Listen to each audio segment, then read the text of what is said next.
Assalamualaikum warahmatullahi wabarakatuh. Untuk memenuhi UTS mata kuliah Sosiologi Hukum, di sini saya akan mempresentasikan sebuah materi mengenai sosiologi hukum.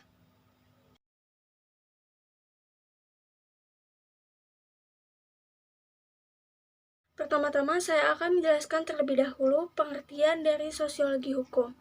Dari segi sejarah, sosiologi hukum pertama kali dikemukakan oleh seorang Italia bernama Angelotti pada tahun 1882. Sosiologi hukum pada hakikatnya lahir dari hasil pemikiran para ahli, baik dalam bidang filsafat hukum, ilmu pengetahuan maupun sosiologi.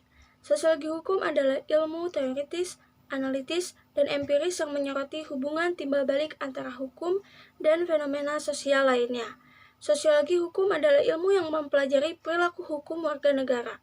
Sosiologi hukum adalah cabang sosiologi yang relatif muda, namun penting karena berkaitan dengan semua aspek kehidupan masyarakat. Selama ini, sosiologi hukum tidak memiliki batasan yang jelas. Sekalipun itu tetap menjadi topik yang diminati, masih belum ada konsensus di antara para ahli hukum dan ahli sosiologi tentang isu-isu utama atau isu-isu yang harus diselesaikan. Lalu berikutnya ada pengertian sosiologi hukum menurut para ahli. Menurut Surjono Sukanto, sosiologi hukum adalah cabang ilmu yang menganalisis atau mempelajari secara empiris atau mempelajari hubungan timbal balik antara hukum dan fenomena sosial lainnya. Sedangkan menurut Sacipto Raharjo, sosiologi hukum adalah pengetahuan hukum tentang pola tingkah laku manusia dalam konteks sosialnya. Menurut R.O.J. Salman, sosiologi hukum adalah ilmu yang mempelajari hubungan timbal balik antara hukum dan fenomena sosial lainnya secara empiris dan analitis. Lalu di sini saya akan menjelaskan mengenai objek kajian sosiologi hukum. Sosiologi hukum mempunyai objek kajian fenomena hukum, sebagaimana ditulis Curzon bahwa Roscoe Pound menunjukkan kajian sosiologi hukum sebagai kajian yang mapan tentang konsep hukum sebagai alat kontrol sosial. Sosiologi hukum dapat dibedakan dari ilmu normatif dalam aktivitasnya. Ilmu hukum normatif lebih mementingkan kajian hukum dalam buku, sedangkan sosiologi hukum lebih mementingkan hukum dalam praktek. Sosiologi hukum merupakan cabang khusus sosiologi yang menggunakan metode penelitian yang lazim dikembangkan dalam sosiologi. Berikut adalah objek kajian sosiologi hukum sebagai berikut. Yang pertama, sosiologi hukum mempelajari hukum dalam bentuknya atau kontrol sosial oleh pemerintah. Dalam hal ini, sosiologi mempertimbangkan seperangkat aturan tertentu yang berlaku dan diperlukan untuk menjaga ketertiban dalam kehidupan sosial. Lalu yang kedua, sosiologi hukum memandang proses pembentukan warga negara sebagai entitas sosial. Sosiologi hukum memandang keberadaannya sebagai hukum sosial yang ada dalam masyarakat. Selain itu, objek kajian dalam sosiologi hukum sendiri terbagi menjadi yang pertama, interaksi sosial berkaitan dengan hukum. Hukum yang diterapkan dalam masyarakat berfungsi untuk memfasilitasi tuntutan interaksi sosial. Jika interaksi sosial berjalan dengan baik, maka kehidupan masyarakat dapat berlangsung dengan tenang dan damai. Lalu yang kedua ada kelompok sosial dengan hukum. Dalam hal ini, pengertian kelompok sosial adalah kegiatan yang terjadi antara dua orang atau lebih dan diatur oleh suatu sistem yang disebut hukum. Lalu yang ketiga ada budaya. Kehadiran hukum merupakan bagian dari keberadaan faktor budaya. Keduanya saling berkaitan dan berpengaruh dalam mengatur masyarakat yang berbudaya dengan aturan-aturan kehidupan bermasyarakat. Adanya peranata sosial dalam masyarakat yang menggunakan aturan untuk mengontrol interaksi dalam masyarakat. Lalu yang keempat ada stratifikasi sosial. Stratifikasi sosial yang dimaksud adalah ketentuan yang terdapat dalam ketentuan hukum yang menyatakan bahwa hukum berlaku untuk semua golongan tanpa diskriminasi. Padahal pada kenyataannya, secara tidak langsung dalam masyarakat terdapat kelas-kelas sosial.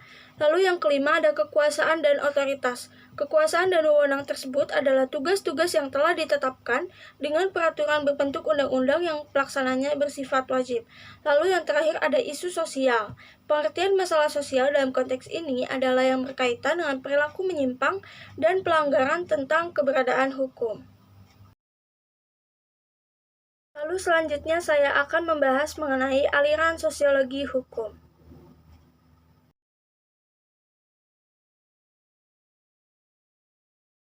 Lalu selanjutnya ada aliran normatif. Aliran normatif yang dipelopori oleh Philip Selznick, Jerome Skolnick, Philip Nonet, dan Carlin. Menurut aliran normatif, hukum bukan hanya fakta yang diamati, melainkan juga suatu institusi nilai. Sebagai institusi nilai, hukum bekerja untuk mengekspresikan nilai tersebut dalam masyarakat. Maka dasar atau landasan yang hakiki bagi kehadiran hukum dalam masyarakat menjadi hilang jika hukum tidak dilihat sebagai institusi. Berdasarkan aliran normatif, para ahli berpendapat bahwa ilmu hukum dan sosiologi memiliki keterkaitan yang sangat erat, sehingga jika ilmu sosiologi mengabaikan aspek normatif dari hukum, maka hal tersebut dapat disamakan dengan falsafah hukum buta terhadap analisis ide normatif.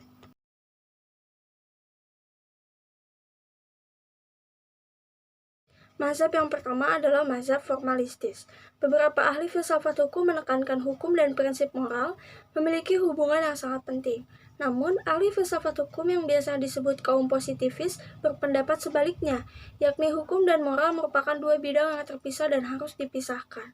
Salah satu cabang dari aliran tersebut adalah mazhab formalistis yang teorinya dikenal dengan analytical jurisprudence. John Austin adalah tokoh mazhab formalistis dan terkenal dengan doktrin hukum adalah perintah dari mereka yang memegang kekuasaan tertinggi atau dari yang memegang kedaulatan. Menurut John Austin, hukum adalah sistem yang logis, tetap, dan bersifat tertutup, dan oleh karena itu, ajarannya dinamakan analytical jurisprudence. Tokoh lain dalam mazhab ini adalah Hans Kelsen dengan teori Stufenbau atau teori pertanggaan. Hans Kelsen menganggap sistem hukum adalah sistem pertanggaan dari kaidah-kaidah di mana suatu kaidah hukum tertentu dapat dicari sumbernya pada kaidah hukum yang lebih tinggi derajatnya.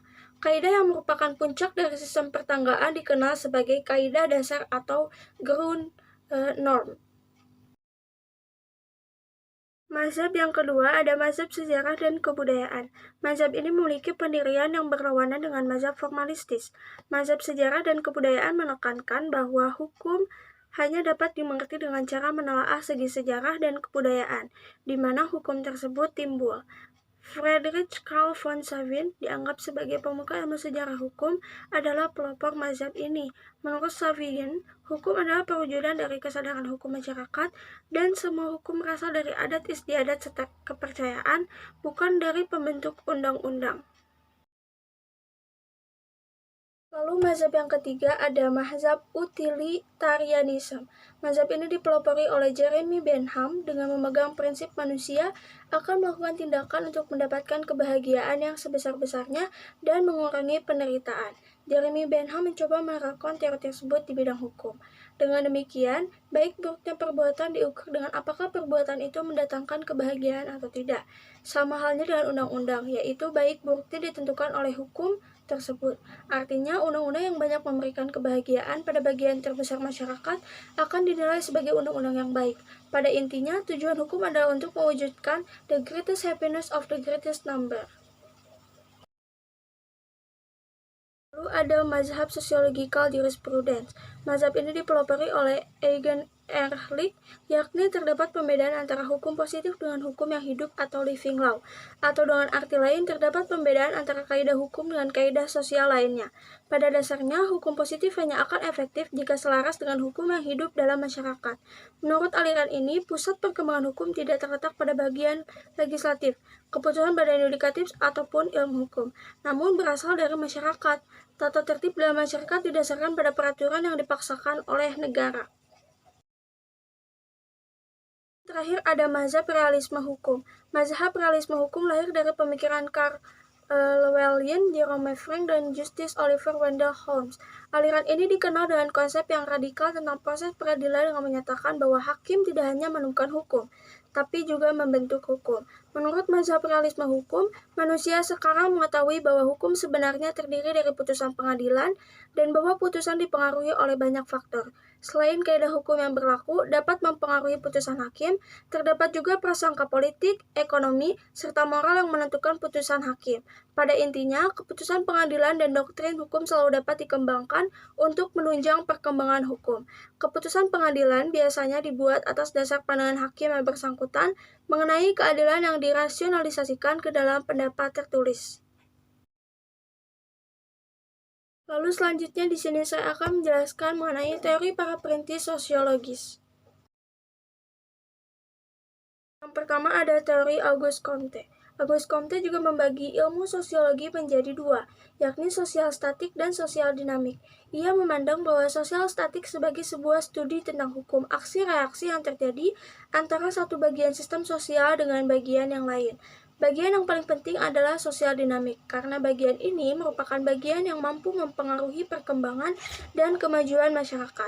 Menurutnya, manusia ditentukan oleh pertumbuhan dari perkembangan pemikirannya. Maka sudah selayaknya hukum tertinggi dalam sosiologi seharusnya memfokuskan kajian pada perkembangan inteligensia manusia. Hal inilah yang membedakan manusia dari makhluk lainnya. Dalam teorinya, Auguste Comte juga menjelaskan tahap perkembangan masyarakat hingga kebudayaan material dan kebudayaan non-material. Lalu yang kedua ada teori Emile Durkheim. Filsuf asal Prancis ini merupakan keturunan pendeta Yahudi, namun pada akhirnya ia menolak untuk menjadi pendeta. Kecintaannya pada ilmu pengetahuan menjadikan perhatiannya terhadap akademi bersifat akademis, bukan lagi teologis. Dalam teorinya, ia membahas tentang fakta sosial sebagai objek kajian sosiologi, solidaritas sosial, asal-usul agama, bunuh diri, pendidikan, dan moralitas. Yang ketiga ada teori Karl Marx. Karl Marx merupakan pencetus ide sistem sosialisme, sebuah sistem yang menciptakan masyarakat tanpa kelas. Dalam teorinya, Karl Marx menyampaikan bahwa chaos yang terjadi saat itu hanya dapat diatasi dengan sosiologi yang menerapkan sistem sosialisme. Karl Marx juga menyatakan bahwa agama merupakan candu masyarakat yang digunakan oleh mereka yang lemah untuk mengadu kepada Tuhan. Karl Marx juga mengungkapkan beberapa teori sosiologi, yakni materialisme historis, nilai lebih ataupun surplus value, kesadaran palsu dan munculnya kesadaran kelas, teori moda produksi, dan alienasi. Baik, cukup sekian materi yang bisa saya sampaikan. Mohon maaf banyak kesalahan. Terima kasih dan wassalamualaikum warahmatullahi wabarakatuh.